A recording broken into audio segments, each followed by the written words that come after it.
What up, everybody? I'm your host, JP, and this is my co-host, Josh. Hey, everyone. And welcome back to another episode of the FilmBros podcast.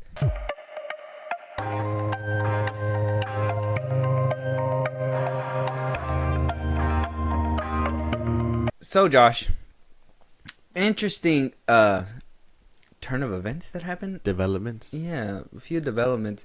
I'm a little disappointed in some of them.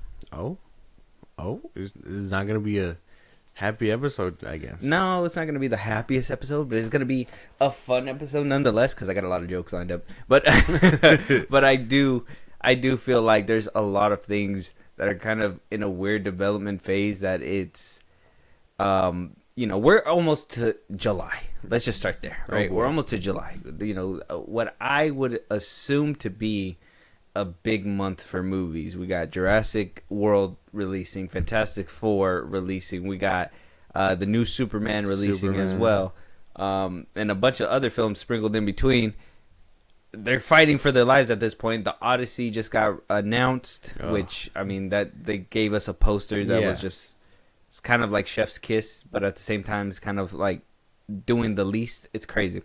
There's a lot of things going on, and influencer like reactions, right? We talked about this on our last episode, but oh my god, the shilling is shilling even harder. Some of these people, man. It's just it's getting worse, and we got to talk about it. First things first, Josh. Cobra Kai stars in trouble. We had an incident at a convention where one of the stars bit another star. Oh yeah. This kind of made news, but then it kind of disappeared. Yeah. I kind of wanted to bring it up to your attention if you didn't see it, just so you can kind of get the full context, see what happened between these two co-stars. Nobody went to jail, right? I'll probably let you see half this video, breaking it down. I can let you know nobody went to jail. Nobody got any repercussions. It seemed like the co-star kind of just wanted him to see what he did that was wrong. But I kind of wanted to know if you kind of got a little hint of crazy from this star. And if you think that this is something that, most definitely he would have done, let me know. I'm sorry, I don't know what's going on in your brain, but for you to get outraged at me is completely and utterly inappropriate. And honestly, I'm ashamed of your dignity as an 80-year-old man to scream at a lady that you just bit. Actress Alicia Hannah Kim called police during a fan convention in Washington after she alleges Cobra Kai co-star Martin Kove assaulted her. Hannah Kim plays martial artist and sensei Kim Dae-yoon opposite Kove's sensei John Kreese in the hit Netflix series, a continuation of the cult classic 1980s The Karate Kid movie franchise. Kove told police he was initially trying to be funny and that they play fight all the time on set. You say that we're friends and that we play. Sir, we work together. We shake hands, we do photo ops, we get along. When have I ever bit you? Biting is an offense. That's why I've brought this gentleman here to speak to you, because you think you have done nothing wrong. In an incident report filed by Puyallup Police obtained by CNN, the actress tells police she approached Kove at the Washington State SummerCon event, tapping Kove on the shoulder. She says he suddenly grabbed and bit her upper arm, kissing the spot afterward. When Hannah Kim confronted Kove about the behavior privately in the green room, she told police he reacted with anger and aggression. Hannah Kim declined to press charges, but requested Puyallup Police file an incident report, and it says the Cobra Kai agent producer told Hannah Kim and the police officer that Kove was sent home from the convention for his behavior. If I press charges on him, you literally cuff him and take him away and shove him in a jail. That's one option. He would die though, he's 80, I'm not going to do that to him, but it would be delightful. No, I'm not going to. No, then she didn't wind up doing it. He wound up giving an apology saying that he was wrong for doing those things. But I did find it kind of weird that he would have turned around and bit her in the first place. Yeah.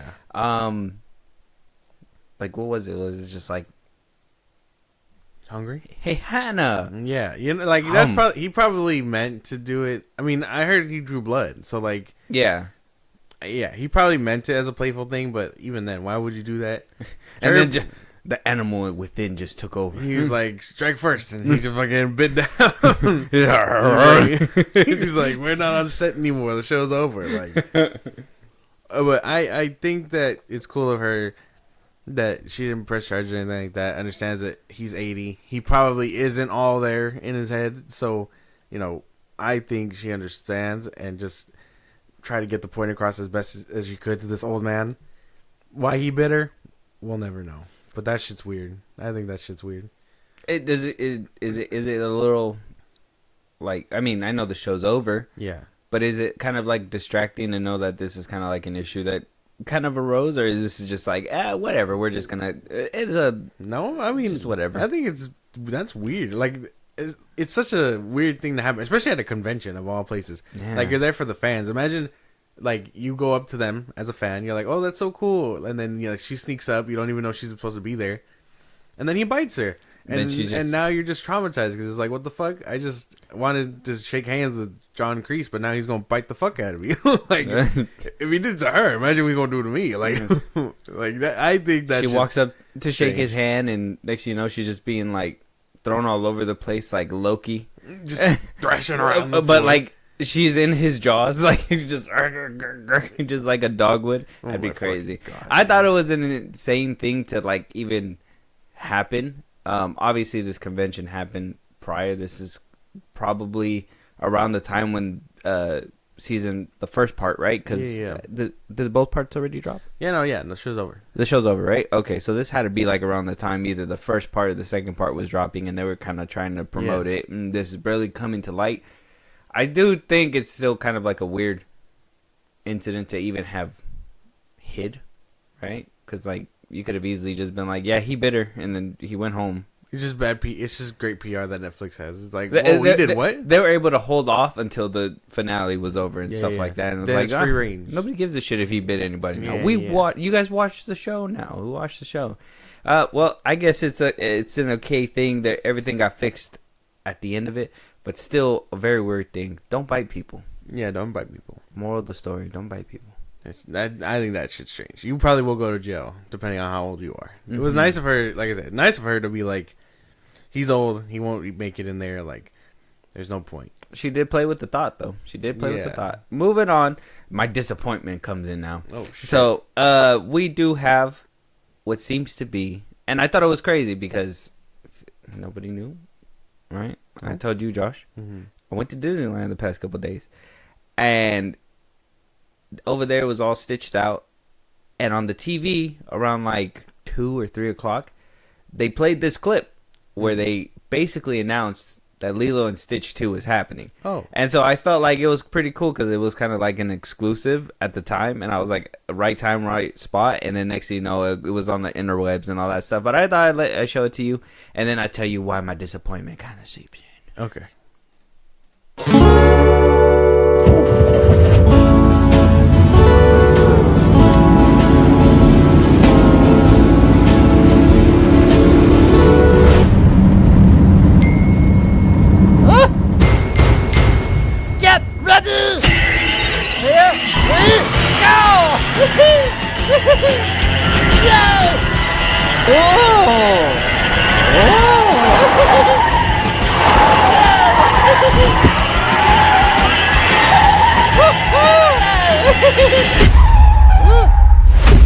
Stitch wand! Stitch wand!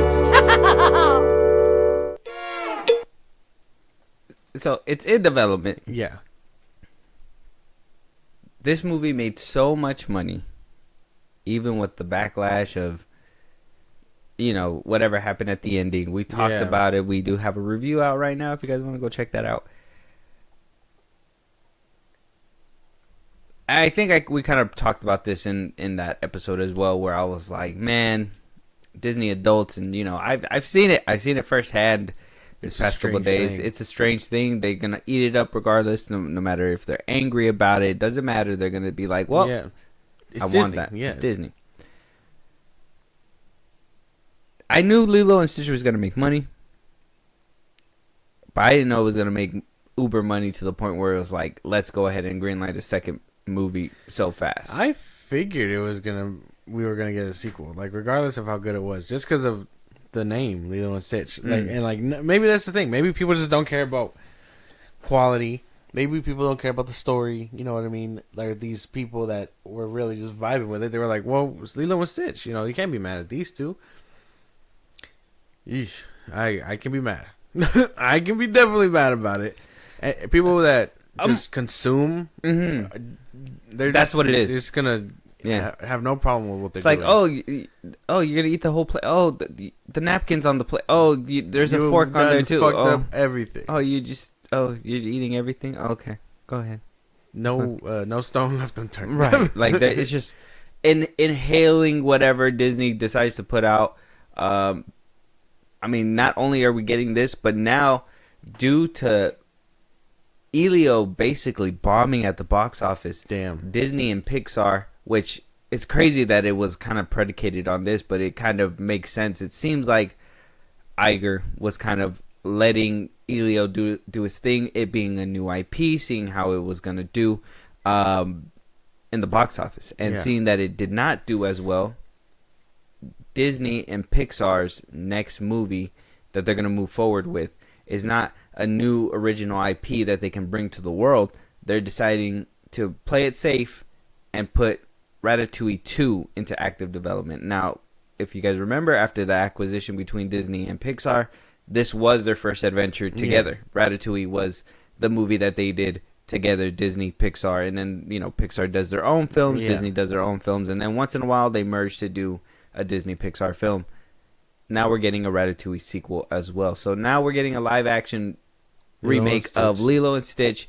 We're getting a Frozen 4 or Frozen 3, potentially 4. We're getting a Toy Story 5. We're getting Zootopia 2. We're just getting sequels and sequels and sequels. I mean, I know a lot of people are going to be like, well, that's your fault. You're letting original IP flop at the movie theaters. And it's like, I don't think that's 100% true. I just think a lot of the time people are used to what they grew up with because they know that they grew up in a time, and where you get the backlash is when you tweak those for the modern day era where, obviously Nani leaving the kid to CPS was not on everybody's bingo card, right? And I think a lot of people were like, she should sacrifice. They're like, hey, in the real world, your child's going to go to Child Protective Services. Mm-hmm. That's the best way they decided to tell that story. And you're probably right. Like, a lot of people are like, well, I mean, I grew up with this. And it's like, well, yeah, the one you grew up with is infinitely better. The Snow White, I mean, Lion King, all these films that, I mean, the older versions of them are significantly better only because they were, at the time, they were new and they were fresh. And, I mean, they kept to the Disney brand. I mean, to put it into perspective, we're in the middle of the Pirates of the Caribbean movies since the last time we talked about it. It was like a week ago now. Yeah. So we're already by the third one. And I'm like, the balls that Disney used to have, you know what I mean? Mm-hmm. Like, showing, like, people hanging on nooses and shit like that. Like, the balls that they used to have. But now it's just like, they're like, well, how can we get these people back in the seats? And it's like, well, let's do sequels. Let's do a bunch of sequels. And it doesn't matter if it's a fresh IP or not. I think you can have everything new in a fresh movie. It's just Disney's missing something. Somewhere along the way, they lost their balls. That's it. Sorry to sound so vulgar. But, like, that's the best way to put it, I feel. I think the balls got chopped off around 2018.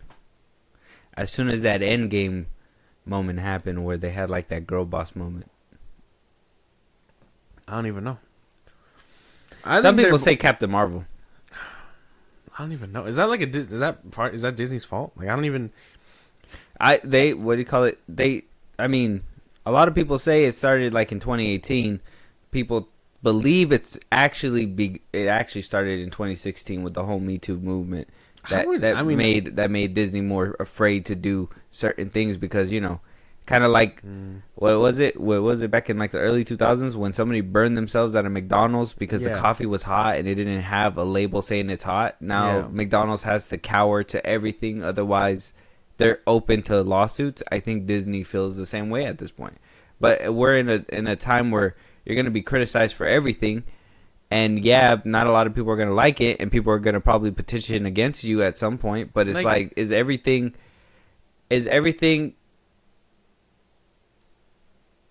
what one person may deem to be so bad that they want to get up and protest, another person's like, Right. It's not bad. And like I think maybe that is Disney's problem. That's the problem with all these companies where they're like they try to please everybody. Yeah, but now you're pleasing nobody. You know what I mean? Because you're doing such cookie cutter shit. Like wouldn't you rather be criticized for doing something new and innovative versus being criticized for doing the same old thing? Like, I don't know. In my head, I feel like there's a good middle ground between there. But Disney hasn't found it. At all. It's been years. Disney. And yeah, no, they definitely, cowards. I believe it begun in 2016. Because obviously that's when movies got in development. And then by 2018, that's when everything started coming out the way that it did. Yeah. So it's going to be coming to around 10 years that Disney's been kind of like fumbling the bag. The weird like state of people who think that their stones at Giants is enough. Like, I understand enough stones makes a difference, I guess, but know when to throw your stone. Like, you know what I mean? Like, that's the best way to put it. That's what I feel like we're doing. We're throwing stones at a giant right now, and that's okay. But that's my problem is that we're over here throwing stones while people are still walking into Disney, giving them all their money. Don't get me wrong. Like I said, I went to Disneyland and all that stuff. But there's a time to go. These people that constantly go and give Disney the money regardless, and we have to go watch Lilo and Stitch because we have to go watch it. But if you tell me that somebody is going repeatedly to go watch this Lilo and Stitch movie just because Stitch is in that movie, I think that's a problem. Yeah, I would say the consumer mind state is also a problem. I think navigating between Disney knowing that if they pump out anything, people are gonna just go watch it because now they got wonder in their hearts and they're 40 and whatever the fuck else they got going on. They never let the child die. Yeah, like, oh, I'm just fun and quirky. Like, actually, you're annoying. But like, I'm different. It's those people that just consume without a thought. You know what I mean? That kind of are basically what Disney's feeding into also. So now not only are they not catering to moving forward, but now they're catering to the worst consumer because they just consume. I think that's Disney's problem is that they just keep trying to move forward. There was a time to be like, okay, we can move forward and give the people what they want with a modern edge, right? I don't know where along the lines the modern edge turned to modern pleasing, but I think we got to get back to that. We need to get back to the edgy stuff. I think we're starting to kind of see that return to form. I kind of put this topic a little bit behind, but let us know what you think about Lilo and Stitch and Ratatouille getting another chance at life, right? Yeah, Lilo and Stitch 2 gets another chance at live action. It did make enough money to give it that live action treatment a second time. Hopefully it gets a bigger budget. We get more Gantu. We get, hopefully, Jumba comes back around and is not who he is by the end of the movie there. Ratatouille 2 happening. I'm excited about it. I think that this movie probably should have had a sequel a long time ago. But I guess better late than never. But I don't want it now when their back's against the wall and they're like, oh shit, we can't think of anything else. Let's do this. Where it smells like desperation. Yeah, it's like, well, you should have made it when people wanted it because we wanted it, not because it's like, oh, well, we got to go back to formula. Yeah. Where's Coco to it? I thought we were getting that way sooner than this. No, probably not. But like I said, things are returning back to form because Michael Bay is being tapped. Now, according to rumors, Paramount has 5 Transformers projects currently being in active development. One of them being Michael Bay returning for one of these films, for a Transformers film. So, according to the rap, Paramount is also giving Josh Cooley, who directed Transformers 1, he did state that the animated movies were dead. We were not going to get another Transformers 1 sequel, but instead you are getting possibly a Transformers 1 live action film with Josh Cooley directing. A G.I. Joe / Transformers movie is still in active development as well. We knew that one was coming.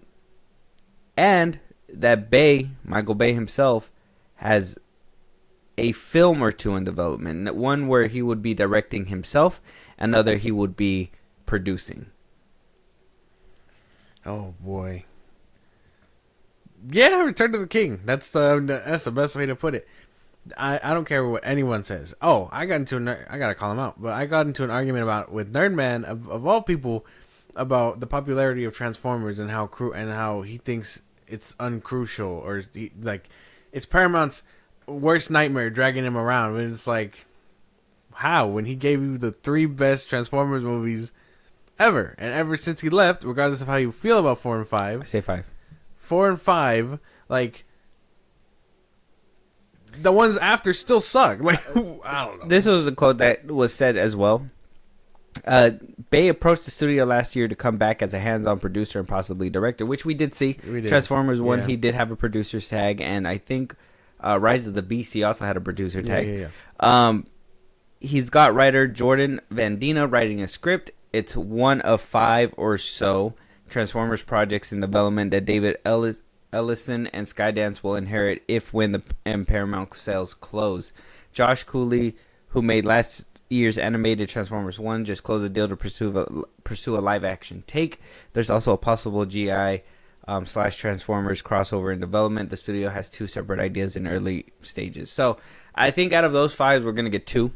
Yeah. I think the Josh Cooley film will be that G.I. Joe and Transformers film. Maybe. And I do think Michael Bay will probably be doing like a spin-off, or maybe Transformers 6. Maybe keep going off of Unicron. Ooh, that could be cool. That would probably be different. And he will also be, in my opinion, a producer tag for Josh Cooley's film as well. Yeah. I think he's going to probably help usher in the new era. And I know you said 3, but we got to keep it $150. Bumblebee, Rise of the Beast, no Transformers film after Transformers 5 even holds a candlestick to 5. Holds a candlestick to 4. 4 to me is kind of like the worst one for me. Okay. I do think 4 is better than the other 2. Right. But that's the thing. Regardless of how you feel about 4 and 5, like even if those are like they still look amazing. Barrel, yeah, they like Michael Bay's touch is all over those films, and you can't even be mad at that. And like to really be like, oh, Transformers didn't peak or whatever. It's like it really did. Michael Bay gave Paramount such a easy W with the first one. People were just eating that shit up. And yeah, you can talk about the cartoons and you can talk about some of the games and stuff, but nothing compares to getting people more hyped about a franchise, more on the map than Transformers when that 2007 movie came around. That shit was everywhere. Yeah, Optimus Prime is a murderer, all this stuff. We gotta change shit. That just comes with the territory. Michael Bay coming back. He's a murderer. Why? Because he double tapped an alien who was trying to destroy the world. Because he's a fucking leader. Like, that's what you're supposed to do. Leaders lead. Yeah, you gotta do what you gotta do. Mm-hmm. But to act like Michael Bay didn't revolutionize the game like at all for Transformers or Paramount is insane. That's insane shit. 100% did, because you tried to go in a different direction. And don't get me wrong, people ate up Bumblebee because it was interesting to see a new version. I do believe you got the G1. Like, I thought that was probably the best part of that. I personally think the ending of Bumblebee was what really sealed the deal to make people come and watch, because I think a lot of people thought it was gonna start leading into the Bayverse. Yeah. And so that's what I thought. And so I think Rise of the Beast completely just ripping away from that, I don't think it did as well. That shit was ass. The worst one. Like I would say that was the worst one. No, but Anthony Ramos was in there. I don't give a fuck about Anthony Ramos. He's in Ironheart 2, and I ain't watching him in that either. So, like, I'll see him in Twisters 2. We'll be alright. Like, I don't know, man. I think Michael Bay coming back is gonna be great. Like, the best thing to revive the franchise. I know people were like, well, he fucked it up in the first place, and it's like, I don't think so. I don't think people hated his vision of the movies. I do think they hated the direction he was going. Making the Transformers rogues wasn't the the best idea. I feel that's just my opinion. Them working against the U.S. government and all that stuff. Yeah, I think that's where like it started losing people because. But Unicron is like endgame.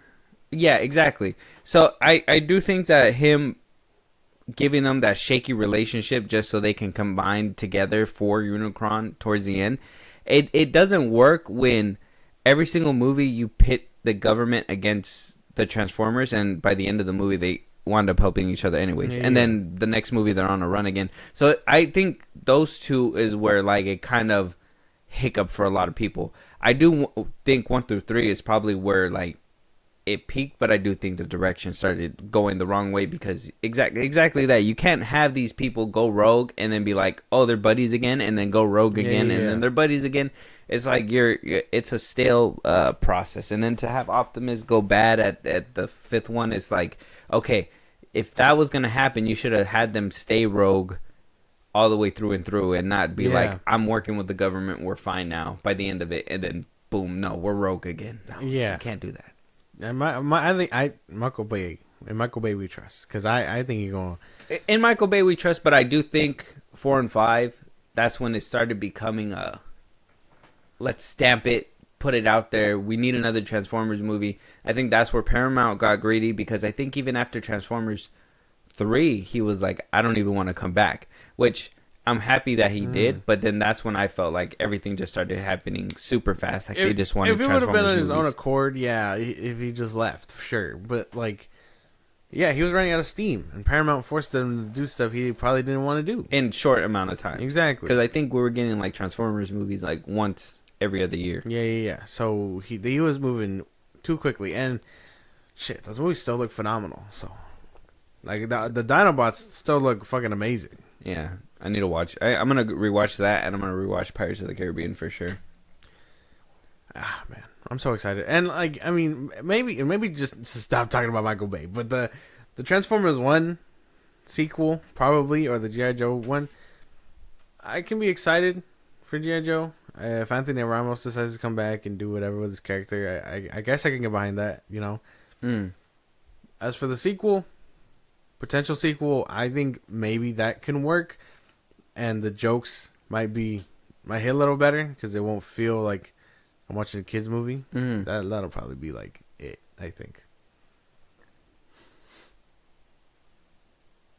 Because that was one of my big problems with Transformers 1, where I was like, "Oh, these jokes are it was too kiddie, too childish." And then the ending happens, and you're like, "Where the fuck was that the whole film?" Well, that's the thing too, right? Is because the first 5 Transformers, they felt more teenager to adult aimed, right? Like you could, like, even I was a kid and I still felt like this was more grown up. So as a kid, I felt like, should I even be watching this? This is like different Transformers, right?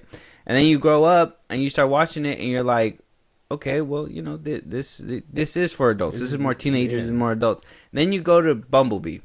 That's where I felt like it was more aimed towards children. Yeah. Right? Like it's not as aggressive towards teenagers and the adult frame anymore. And then you get to Rise of the Beast, and you by then you could tell like they dumbed that shit down 100. Like they were just hoping they're selling action figures at that point. Yeah. And to me, that's where I feel like you lose people. So if you're gonna, you want to sell to kids, and you want to be wide for everybody, but I do think this is kind of where like Superman's kind of hurting itself too. Is where like you're dumbing yourself down too much to be a wide variety. Right? Like, if you dumb yourself down so you can reach the kids, then you're missing out on the adults and the teenagers. And then if you're doing these cool action set pieces in a kids movie, nobody cares. Nobody cares. We're going to watch it, probably catch it on YouTube a couple of times if we want to, but then move on, and then you're done, right? So it's not even like... It's not sustainable to just make it for kids. You need teenagers and adults to want to be interested, want to go watch it. And then, that's why I think Jurassic World and Fantastic Four are going to do amazing. And I'm hoping, And so I'm hoping that these new Michael Bay Transformers films, I'm even hoping Josh Cooley, like he probably takes an approach like Michael Bay versus, or if he could find a good middle ground between like Bumblebee and Michael Bay's version, I'm all for it. Yeah. If he could make a good G.I. Joe and a Transformers crossover, if that is going to be his live action film, that would be pretty sick. I'd be down for it too. It just all depends how things roll out. But I'm excited for Michael Bay to come back. Let us know what you guys think, though. Moving on. Marvel Studios still having issues. Marshall Ali calling them out, trolling them, basically saying, hey, let them know whenever we're ready. Yeah. David S. Goyer basically coming outside to say, hey, I did lend help. I did say, hey, I'm offering you help, not lend. I'm offering Disney help. And Disney said, no, we don't need it. We've got it cracked now. Here we are in 2025. This was back in 2019 when Goyer reached out. We're here in 2025. Still no script. Marshall Ali is, like I said, trolling Disney, saying, hey, go talk to them whenever we're ready. Are we waiting on something? After we just talked about Elio basically dictating what's happening with the future of Pixar and Disney films, and if they're going to be going with sequels and whatnot, is Marvel Studios waiting to see what happens with Fantastic Four, especially with the flops that have been happening with the MCU?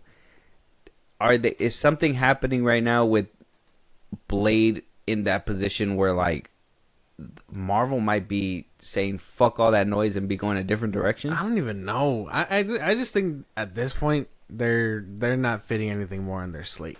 I think what they want to do is probably end their era, and then maybe we see a Blade in like 2028. I don't see a Blade film in the next couple of years just because of where they're trying to go with Doomsday and Secret Wars. But yeah, no, I don't see a Blade film anytime soon. We should have gotten it, right? We were supposed to get it after Fantastic Four. And then, well, they were like, well, nobody's ready at all. So, Marshall Ali isn't cool with the script. David Goyer isn't helping.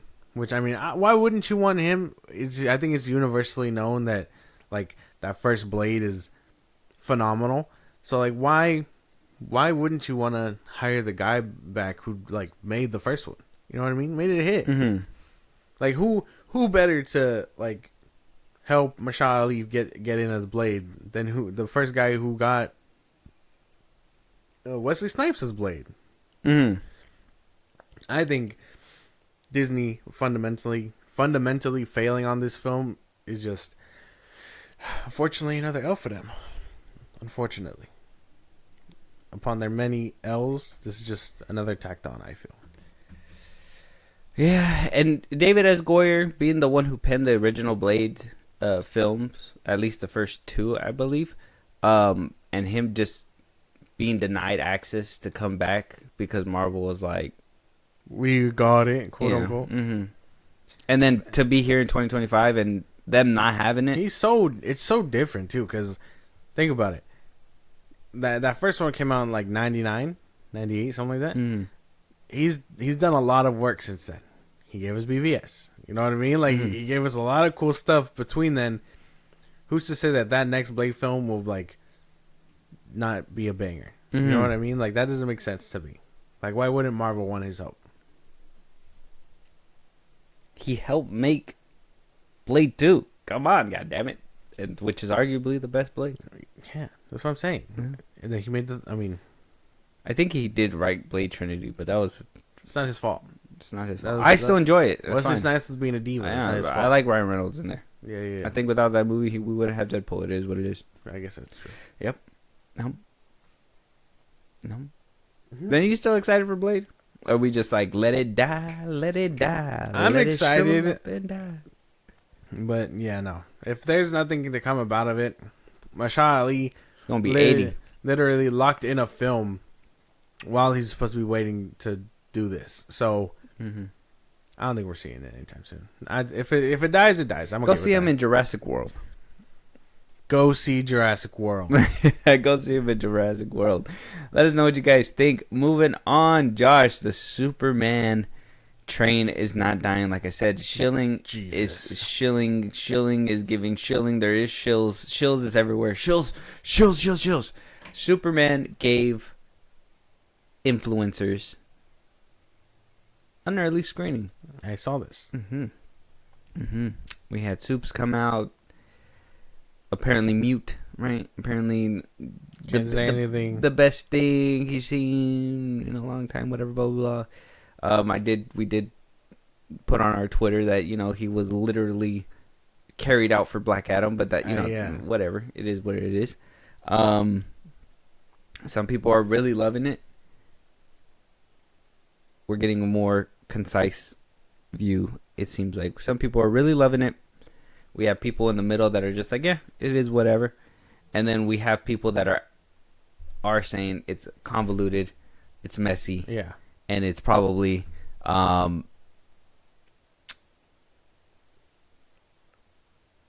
apparently, if you don't like James Gunn's films, there's nothing you can do to basically change anybody's mind when it comes to this film. So those are the three categories. I really feel like we knew this from the jump. I think people that are like, oh, it's gonna be different, all that stuff. I don't think so. I think sure he could probably find the right story to tell for Superman, but in a James Gunn way, where there's always gonna be yelling, there's always gonna be somebody screaming at another person. People are just gonna figure out how to do it. Crypto is gonna, be the fuzzy loving animal. The robots who don't have feelings are probably gonna end up having feelings. Like it's gonna be such a James Gunn circus, and you'll know just by the attractions. Yeah, you'll know not just by his friends in the movie, but also his wife getting a role in the movie. She's gonna be playing one of the robots now. Yeah. So when he said not one actor is gonna be playing multiple roles in the DCU, I don't care how minor it is.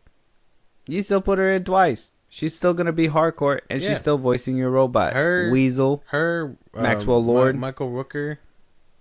He's also one of the robots. Oh, that's right. That's right. And I think he said, what's his name?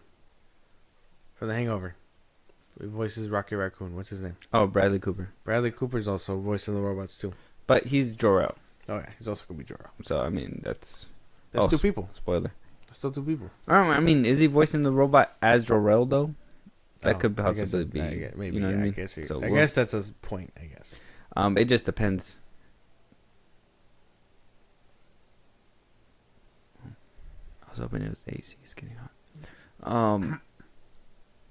But I do think him putting his friends in here and all that, and basically hearing all these little things on the side saying that it's a mess. We got it right here. It's a mess. Some of the screenings, some of them are chilling out. Like I said, they're just like jaws on the floor. They're not moving an inch on this film. But like I said, there's two other categories. I do think you fall in the whole James Gunn. If it's a James Gunn film, you're probably not gonna like it category, and I totally understand that. But we got to be in it with an open mind, right? I will do my best. Got to do our best here. So he did address one thing, right? Why Superman has so many superheroes in it. Now, this has been an ongoing thing. This has been something that we've asked in the beginning.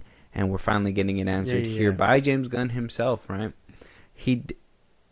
It was a conversation because BVS, a lot of people said, "You're introducing Wonder Woman, Aquaman, The Flash, Batman. Everybody's in this film. It's bloated. It's convoluted. There's so many things happening. This is the second entry to the DCEU. Your one-track mind can't focus. Yes, you understand all those comments. Now we see in this film we got Guy Gardner, we got Hawk Girl, we got Mr. Terrific, we got Superman, we got Lois Lane, we got Metamorpho, we got Lex Luthor, we got Jimmy Olsen. I mean, those are minor characters, but we got Perry. Another superhero? Who's another superhero that's going to be in this film? I mean, Supergirl potentially in this one. We got Crypto, which we know he's going to have his own little subplot in there as well. I mean, we have also, not just them, but like, the fucking Justice Gang. Ultraman. The authority. The authority. They're going to be in there too. So a lot of people were like, well, this is a lot of people. How are they going to address that? Well, I mean, it's mostly I hate to say it this way, but it's mostly the Snyder people that are kind of pointing the fingers like, oh, well, this is what you guys said about us the last time, right? I can understand that, right? And I understand the need to be like, well, what about them, right? What about this, right? He did address it. He did address it, though. And this is what he does say when asked if people are going to be confused as well. And he says, no, why would anybody be confused? And, nonchalantly like he does, he says, we're creating a universe, so I wanted Superman to be the most powerful metahuman on Earth, he said. Wow. But I also didn't want him to be strong, be so strong that, like, Guy Gardner doesn't matter. I think that it is important to set up that he has contemporaries that are also pretty darn powerful. He's saying throughout the years there have been all different sorts of different versions of Superman's in his with his power levels. From the beginning, when he was not able to fly, he'd shoot beams from his eyes. He could punch through walls at times. In the 80s and the 70s, he could punch a planet in half. The times in the 50s when he was able to make a little version of himself come out. Yes, there's a time when he would start having powers that people never knew about. Like making little tiny versions of himself, clones of himself. You could do all sorts of weird things. That's no excuse for a weak-ass Superman, bro.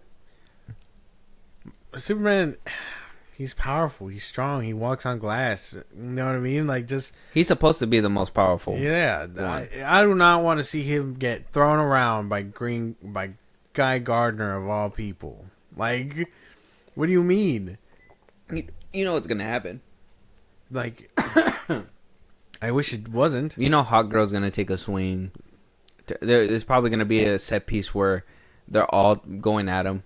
That's why they're going to paint him as, like, the bad guy. I already saw the leak. I swear if he gets his ass whooped and then it's that scene where he's, like, standing at the console with his, like, head down and Gardner's, like, blocking the windows and stuff. Like, it was after that. It probably makes more sense why he's probably a little angry in that scene. I don't understand, man. My Superman ain't weak. I don't give a fuck who says what. I don't give a damn that James thinks he can go all the way back to the 50s. Where there's a reason he doesn't have those powers anymore. There's a reason why the comics drew him a direct line and where he's at now. Do I agree with some of that shit? No, because it's silly. Some of the stuff he does now in the comics is silly. Like, he's immune to kryptonite right now in the comics. Absolute Superman? Yeah. And, like, he's just, like, fully powerful. He's just powerful. Unstoppable. He's a powerful ass dude. Mm-hmm. The problem comes where he has to hold back on that power. So yeah, could I see someone taking a swing? Sure, but it's gonna be the damn last swing they take. You know what I mean? They're supposed to be the last swing. Like, I don't want to see Super. That's the thing. That's just my problem. Like, I don't want to spend almost 2 hours watching Superman get his ass whooped. And actually getting his ass whooped. Yeah. Because it's not going to be like Black Adam where, like, he takes a punch and he, like, stands up like nothing happened. Yeah. You know Corn Sweat's going to be like... Yeah. Like, to normal fucking people. People that shouldn't even leave a bruise on him unless it has kryptonite or he's getting hit by another Kryptonian. He didn't do the scream. What? Yeah. Mm-hmm. Fuck, dude. This, like... Thinking about this movie just pisses me off. If Guy Gardner doesn't conjure up a titty twister on Superman, I don't want it. Where we at? No, where we at? I mean, he could do a middle finger, but he can't twist the nipples of Superman. Nipples, indestructible nipples. Maybe they don't twist. Maybe. I don't know, dude. Like, does Superman have nipples? Describing Superman like that, yeah, no, as weak is it's not good. Doesn't draw me in. It doesn't, no, because it's a far cry from, which in a way I guess no, because in Zack Snyder's Justice League we kind of seen that he was the most powerful being, coming from BVS where, like, he doesn't even flinch if the Batmobile was coming to him. It just kind of, like, bounced off of him like nothing. In Zack Snyder's Justice League, when the Justice League was going up against them, Wonder Woman and all them, like, he took him down like it was nothing. He's intimidating. He didn't have to move. He didn't have to, like, rush or anything like that. So we're going to see this guy struggling to fight normal ass people.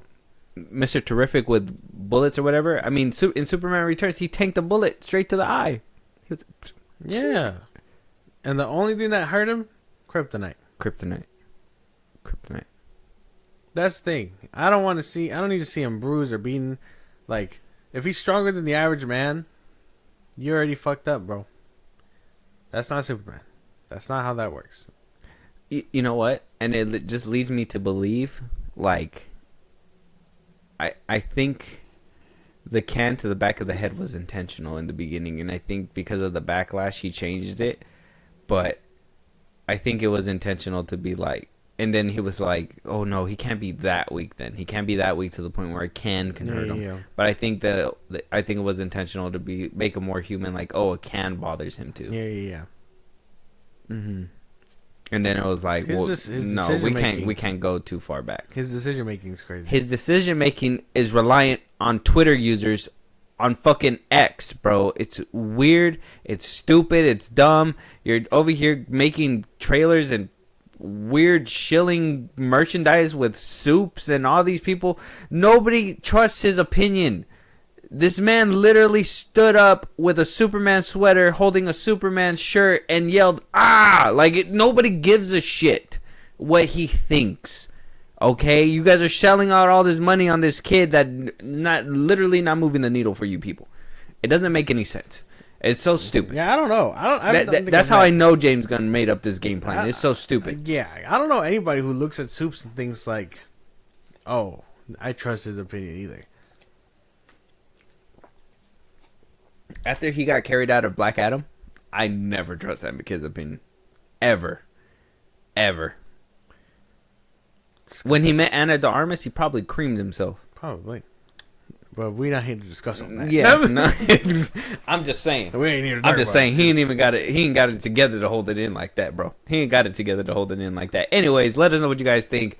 James Gunn making Superman a little bit more weaker than the average super being, right? He's a little bit stronger than them, but not too much to the point where he can't be beaten. We have talked about this before. Yeah. Now we're getting the scaling a little bit more accurate. He's not, and on top of that, he's kind of doubling down on the metahuman thing.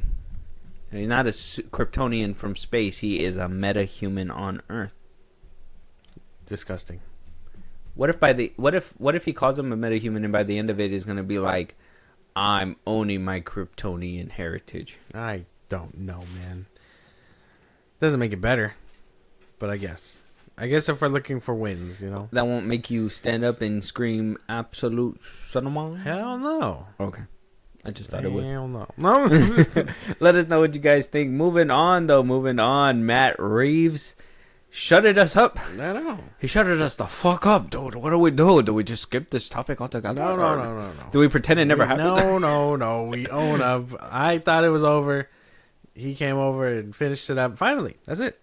Finally. And then James Gunn gets asked in an interview if he's read it yet, and he goes, "Oh, I might read it on the flight home. I might fall asleep."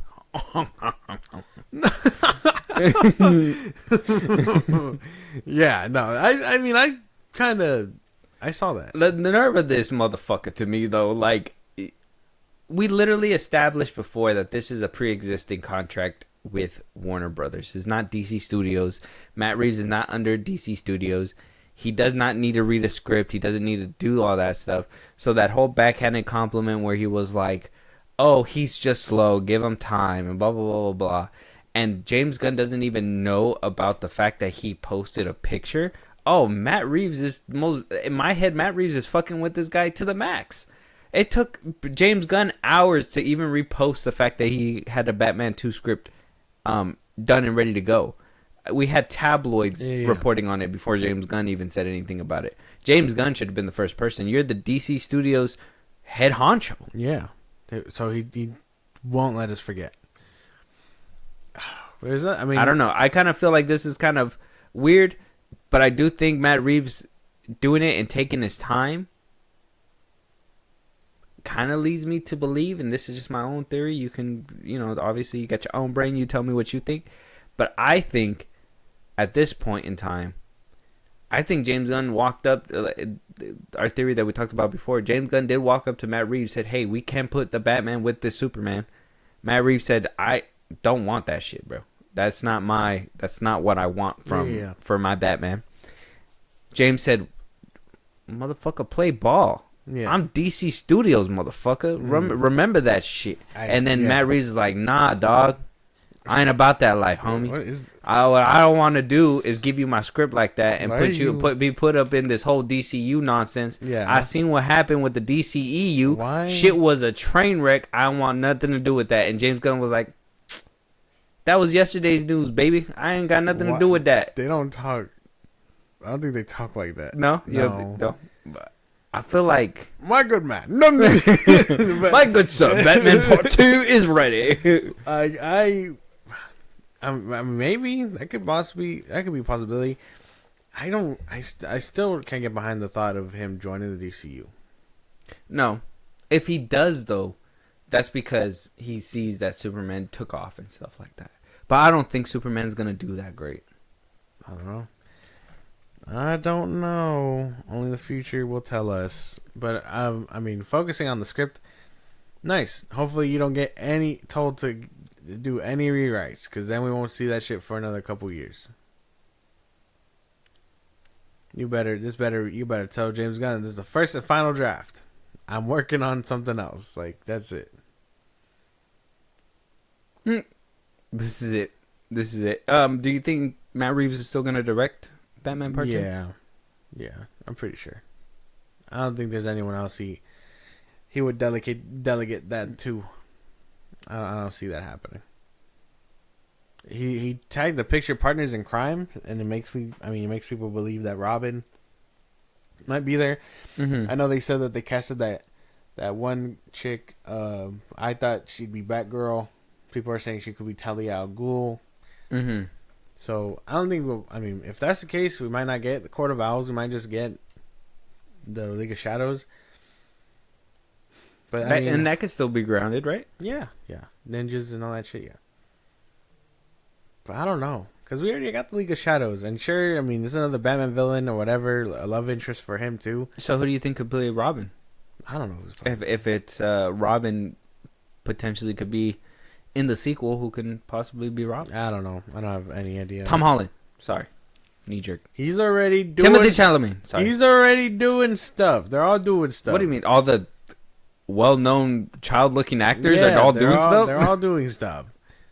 Brand new day. Spider-Man Tom Holland is busy right now. Yeah, they're all busy right now. Well, Timothy Chalamet, he's not. He's doing Dune. Oh. He has Dune 3. And we know that's going to be filming soon, because they said that Pattinson is going to be doing back-to-back. Mm-hmm. They're all busy. Jaden Smith, final offer. Jesus. Get me out of here.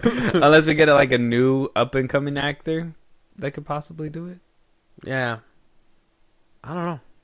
I don't know. And do we want to see the Graysons die again on screen? I don't know. The Flying Graysons? You remember? From Batman and Robin? Uh-huh. The old Batman and Robin where they died? Yeah. Or no, Batman Forever? Damn, which was the second one? With Two-Face and it's Batman Forever. Jim Carrey, Riddler. Yeah, Batman Forever. They died in that one. What's that kid's name?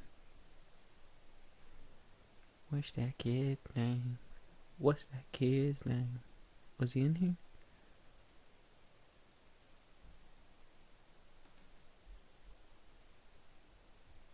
Never mind. I'm probably thinking about somebody else. I was gonna say kids from Skeleton Crew. Yeah, there was one of the kids in, I don't know if it was Skeleton Crew or was it a different Star Wars show, where I was like, he looked like a Robin to me, but I'll look him up. I'll tell you about him later. But I'm trying to think of who could play a good Robin, but he would have to be a younger person too, right? Yeah. Would that would it be too far fetched to think the kid that he saved in the beginning of Batman, where he was part of the thugs and all this stuff, and he wound up running away? Yeah. I think he played a different character too. He played. He was. That dude was Tim Drake in Titans. Oh, he played a Robin already? Yeah. Oh, so like, what if he plays Robin in that one? What if he comes around and Maybe. I mean, he'd be way older now, but yeah, maybe. I'm still waiting to see. Never mind. But yeah, I don't know. Matt Reeves' Batman Script 2 is done. Like I said, he shut us up all the way up. I mean, we're over here saying that it was over. It was over with. And he came out to say, you know what? Listen here, motherfuckers, I'm still around. That's what he said. Yeah, that's what he said. So I guess he's just slow working. I don't think he's slow working. I think that he's working at his own pace, and no DC studio head that just barely got a job is going to tell me to move any faster. That could be true. I think that's I think that's exactly what it is. But you know, it is what it is. We'll see what happens next. Let us know what you guys think. Moving on, Josh, we're getting the Street Fighter film, and we're getting a cast, a very wonky cast. I don't know how hyped you're gonna be about this casting. Okay. Well, let's jump into it. So we got our first casting, Andrew Koji as Ryu. Right, and we seen him before. He was in what's that movie? The show that we watched. Fucking Warrior. Watched him in Warrior. He's really good. He's a good martial artist. I think he would bring perfect fit. Roman Reigns as Akuma. Oh, a wrestler. Oh, interesting. Okay. Interesting. Kalina Liang as Chun-Li. What? They better. You know what's funny? You want to know what's funny? She was the first cast. Was she really? Her, and Andrew Koji. Oh, they were the first two casted. So I thought that was interesting too. I was like, man, they got the Chun-Li that quick. They were like, that's the one. that was the one. Jason Momoa as Blanca. Okay, that's interesting. Yeah, that is interesting. I don't know. They're gonna do him green. Probably CGI him, right? Right? Unless he transforms like the Hulk or something. I don't know. Orville Peck as Vega. Oh, he's the one with like those Wolverine like claws. Okay. Yeah. Not bad. I can see it. I see the Western vibe. Mm-hmm. Noah Centineo as Ken Masters. Ken. He's like Ryu, but Ken. Yeah, exactly. Yeah. He's blonde. 50 Cent as Balrog. That one kind of questionable. I don't know. And we're not done yet. Because one more casting happened overnight. Oh, that was very weird, but also alarming. Also alarming. We got Andrew Schultz. What? Getting casted in the new Street Fighter film. He is playing Dan Hibiki. Who the fuck is Dan Hibiki? Dan Hibiki from Street Fighter. Mm-hmm. Hold up, nah. Dan Hibiki. This guy. That is not the math ain't mathin'. And Andrew Schultz will be playing Dan Hibiki. That is the math is not mathin'. What does Balrog look like? Oh, okay. He's like a boxer. 50 Cent's playing him. Yeah, he's like a boxer. Huh. So maybe not. I mean, maybe not that far fetched. I guess they just should have been someone else. Someone maybe a little bit younger. They could probably get into the fit, the fitness. But other than that, I mean, Yaya Martin the second would have been cool. Yeah, probably. What I thought I had questions. Is he gonna get ripped up? Now I got a lot more questions surrounding this guy. You think he's gonna get juiced? I really hope so. And they're gonna have to put him in a wig, and then I hope he doesn't do like a comedy bit. Oh, he's gonna do comedy because isn't Hibiki's thing like? I don't know. I have not played the games. Isn't he supposed to be like the one that gets beat up and makes jokes? I don't know. Like he's like, oh, I'm the best one, and I do this, and this, and I don't know. He gets smacked up. I haven't played the games in forever. I don't know. I don't have a clue. Honestly. I'm looking up his Wikipedia. Is a character from the Capcom Street Fighter franchise. He was created as a parody to Ryu Zakazaki. The two lead characters. See, so he was made as like a parody. So he's supposed to be like the funny one. So he's gonna be like the comic relief. Okay, I guess I guess if that's what he's there for. Andrew Schultz is not that funny though. Like He's like a Pete Davidson. He's not. You're putting him up against a Pete Davidson? This man did Madison Square Garden 3 times, and he doesn't let us forget it. 3 times, really? Mm-hmm. And he doesn't let us forget it. I must have missed it, man. I don't know.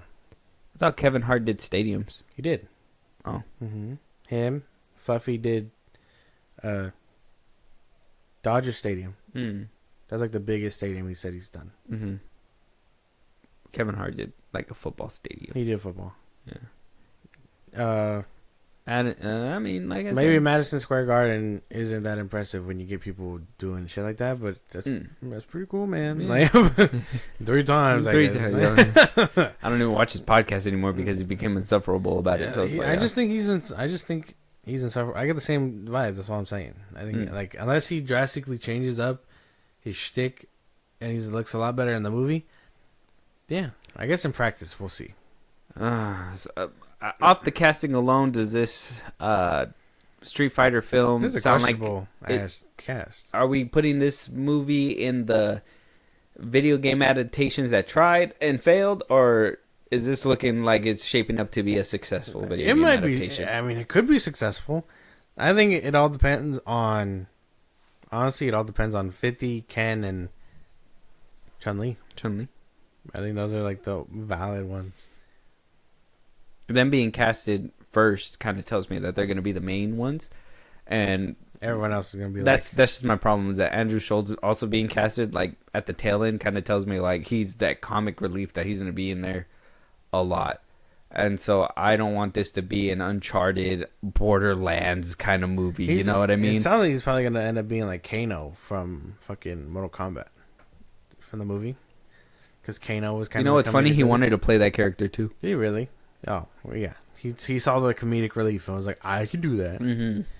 I could do the bare minimum. Yeah, fucker. Right. Yeah. I could make jokes. Yeah, it's easy. Fucking do it was like, man, stick with your shtick, I guess, right? I don't know. This is interesting, though. There's a lot of developments coming from that Street Fighter film now, so we're going to be getting that pretty soon. And Mortal Kombat 2 is going to be coming out pretty soon. Yeah, so if you're excited for that one. If you're excited for video game adaptation fighter films, hey, man, this is your era. Yeah, I'm down. You like those games? I like the first. I like those games. Definitely like those games. And I did like the first Mortal Kombat. I think the best thing about that one was Scorpion and Sub-Zero. Would you trip out of like in the middle of like Mortal Kombat, they're like fighting and stuff, and then like Scream just comes out and does a fatality real quick? That would be kind of crazy. Or like Omni-Man. They just start dipping into other people. Yeah, just Omni-Man just comes in out of nowhere. I mean, it's like, how the fuck did he get here? I wouldn't be surprised about that. But I'd rather it be like cameos, like if we seen like Omni-Man's cape somewhere, or something like that. Like in the background or something. Just to be like they've been here before. A little nod or something. That'd be cool. Yeah, that would be cool. Let us know what you guys think. Though Street Fighter is in development. They are getting the casting down. We're getting there. We're getting there. Moving on though, before we get to our last couple of trailers, we have one last announcement. Dennis Villanueva is being tapped to be our next shepherd of the 007 franchise. He's going to be directing the newest 007, and with the developments that we heard, that they are looking for a younger actor to play a younger James Bond, to kind of show you the pre James Bond, right? Like that's where they want to start. They want to start. That's what that game's doing. What basically led up to what James Bond becomes. This is the first time we ventured to that part. I know Steven Spielberg pitched an idea. I know Christopher Nolan, Quentin Tarantino was up there. Yeah. At the end of the day, they went with Dennis Villanueva. He's doing Dune right now. He said he's only doing up to the third Dune. The third one might be his last one then, like he said. He's going to be available. So a lot of people are saying like this might be a very beautiful James Bond film, but a lot of people are having doubts that he can pull off a young James Bond. Yeah. Seeing him do Dune and all that, Arrival, like he's done a lot of great films. I don't think I have any doubts for him to do a James Bond film, in my opinion. I just where they want to start it at is my problem. Him be pre James Bond it's obviously going to be a whole change up to the character, and a lot of people aren't going to like that. It depends. Because I'm pretty sure they're going to make him loose and, you know, not as suave and all that stuff. He's going to be rough and rugged and all that stuff. And probably by the end of the first one, maybe wait until a trilogy's over, then he's going to turn into that James Bond character that everybody wants him to be. Mm-hmm. I really hope that isn't the case, because that could totally be like, oh, well, if we get someone who looks like the first guy, you know, the one who kind of talk like this, like, look at that guy, you know, instead of, you know, British, like Daniel Craig, you know what I mean? So, I don't know. I don't know anyone who could play James Bond. I know the picks going around were like Tom Holland and, it's always fucking Tom Holland. What's his name? The big guy who doesn't really act. He kind of just has the part. He was in that movie with what was his name? He was in Euphoria. Jacob Elordi? Jacob Elordi. Oh. I don't know who can play James Bond. I do think Denis Villeneuve can probably make a really good James Bond movie.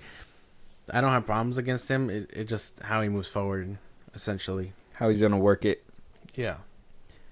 That's something that I wonder too, because it just makes me want to go back and watch. I do like the Dune though. I think visually he'll bring some kind of creativity to 007. I just think that it's gonna really. A lot of people aren't gonna like it, only for the fact that where it's gonna take place, and that's just gonna be my problem when it comes to it. Maybe it's gonna bring a lot of younger audiences into it. You know, seeing a younger James Bond, maybe you're gonna be able to. And we talked about this before. They kind of need to bring James Bond into an era where it's like not just dad movies, right? Yeah. And I talked about this before with you as well.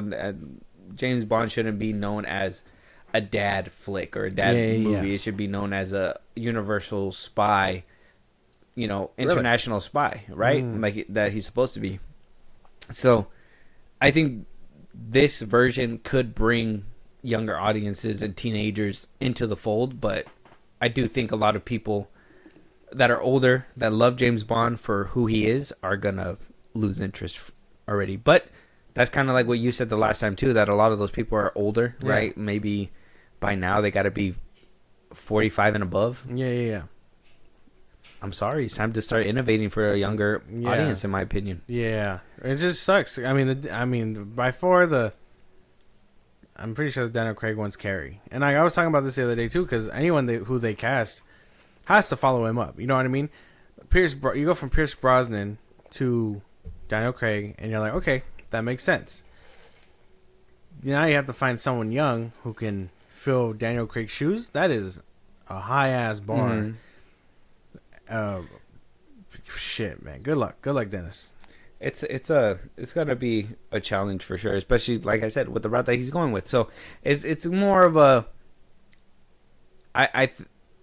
Though I think he could make the film beautiful, I think a lot of people do have. It's a story. Yeah, I think a lot of people do have the right to be like, can he bring the story to life? Yeah. And I hate to doubt him, because like I said, he made Arrival. He did do the Dune movies. The first one, say what you will, but the second one really drew people in. I don't know. He probably has what it takes. Just don't pass it to your brother. Yeah. Damn. All right. Leave him alone. Oh, I'm just... Leave him alone. Son of a bitch. I just want to talk, man. All right. Let us know what you guys think. Dennis Villeneuve is going to be doing the new James Bond. Are you guys excited about the new direction or not? Let us know in the comments. Moving on, though, we do have 2 trailers. Strangers Chapter 2. I know you saw the first one. Yeah. You weren't a big fan, but we do have Chapter 2. We did hear that there was a lot of reshoots, rewrites that came to this film after the backlash of the first one. The backlash of the first one. I'm hoping it doesn't damage it too much, but you know, The Strangers to me is a franchise that can survive the test of time. It's just more. It'll do way better than I Know What You Did Last Summer. Wow. All right, we're just gonna, we're just jumping into it. I don't like that, man. Kanan's in that movie. Go. Come on, Sheriff. We all want to hear about who killed that young couple. Why are you doing this to us? Because you're here. The girl didn't die.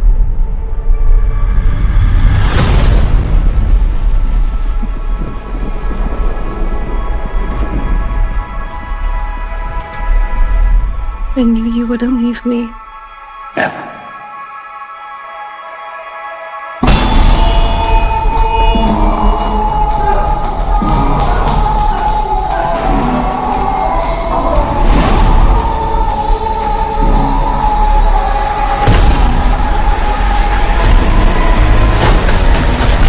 Is Tamara here?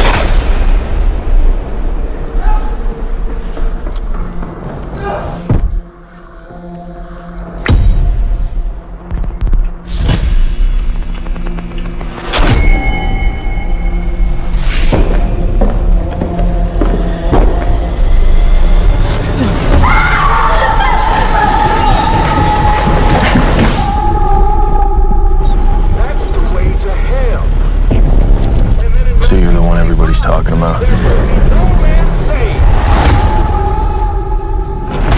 The one that survived. You were stabbed, right? What'd it feel like? I felt like they liked it. It was some kind of ritual. But it's been going on for years. Who are they? Why are they doing this? Does there have to be a why?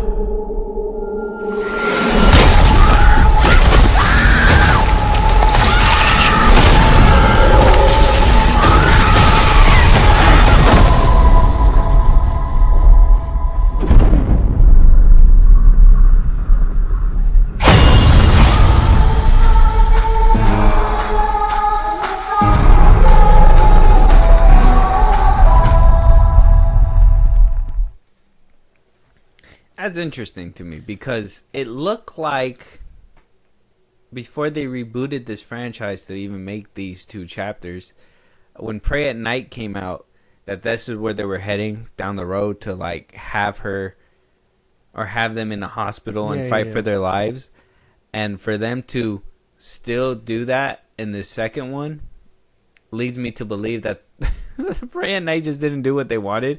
And instead of changing and actually adapting and doing something different to bring people in, they just were like, we need to reboot the whole franchise to make people want to come and watch it.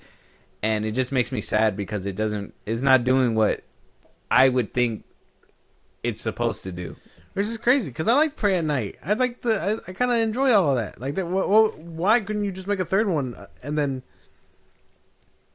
have them follow that up? Because it flopped. It flopped because you bring in new people. To be fair, they did kill like half of them. Well, it was the family, but it was supposed to be at the end of it. It was supposed to be the daughter and the brother that survived. Yeah, and they were supposed to. It looked like I said. It looked like they were supposed to meet up with them in the hospital, and they were supposed to be in the hospital and all that stuff.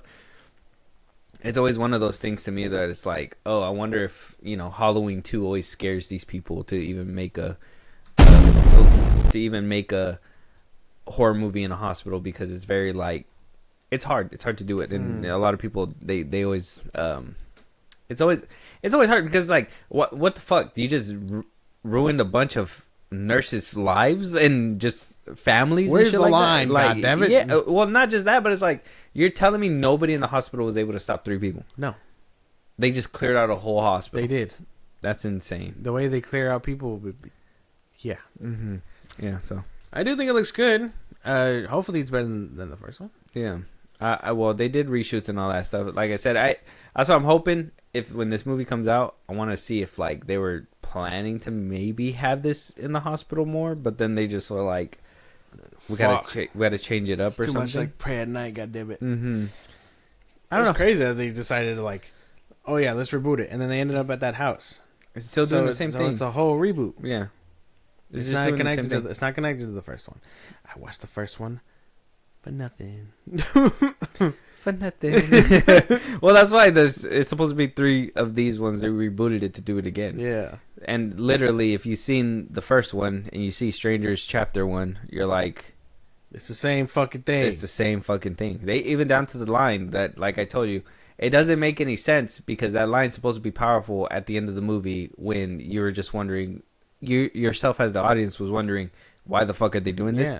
That's the powerful moment, and they just give it away in the trailer and everything, and it's like, then you're not giving it what it needs to get, right? It just doesn't make any sense. But yeah, coming from Lionsgate, let us know what you guys think. Check out the trailer, The Strangers Chapter 2. It's out right now. Check out The Strangers Chapter 1, right? It's a reboot of the franchise. Moving on, Roofman. All right, showing everybody my childhood dream of being locked inside of a Toys R Us through the eyes of Channing Tatum and Kristen Dunst. Isn't that crazy?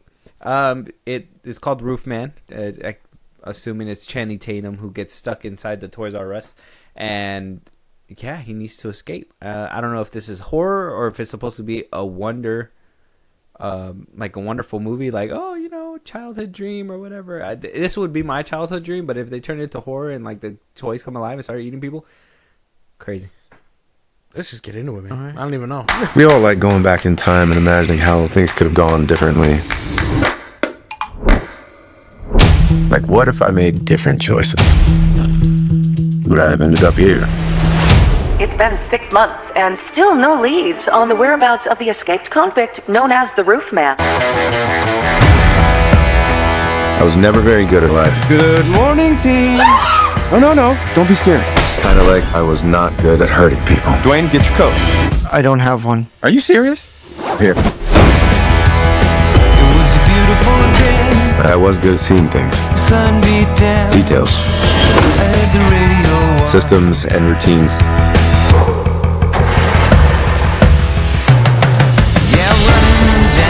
A manhunt tonight for an escaped prisoner. Find a safe place to hide for a few months. He's a very smart individual, super intelligent. You're just the man I want to see. You like peanut M&Ms, right? 'Cause we're missing a lot. You have any idea why? I just thought, they gotta be hiding somewhere. Boop. I wanted to invite you to my toy drive. We sell toys here, we don't give them away. Wow. I would like to introduce you to someone who made a generous toy donation. That's so kind of you. So, John, I understand you work for the government. So it's a little classified, so. I never knew we had an intelligence unit here in Charlotte. Oh, are you law enforcement? Yes, I am. Wow, that's amazing. Police believe the Roofman may still be in the area. What the? Oh my God! You got your passport? You got to leave tonight. We can't just stay, I'll just lay low. I need you to really think about who you talk to. You just look like this all the time? Tell me what's going on. Right now. Who do you want to be, Jeff? I need you to take the ink bottom out. If I do that, it'll blow up. Now, if you do it quick. Oops.